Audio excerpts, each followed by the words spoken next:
Exober kereta kau dah lembik. Bawa kereta melayang. Ni.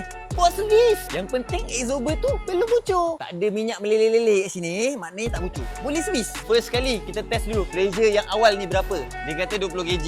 Tak apa, relax. Kita upgrade dia. Owner kata kereta lembik, melayang-layang nak keras sikit. Okey.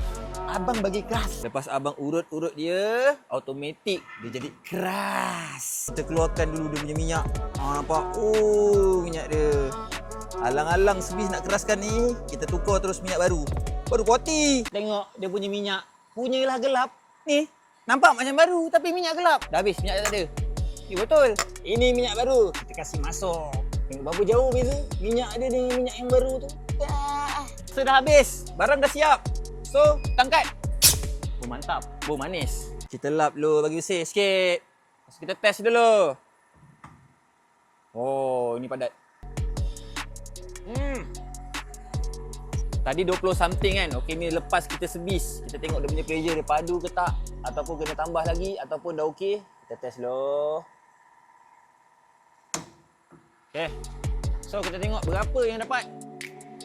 26. 28.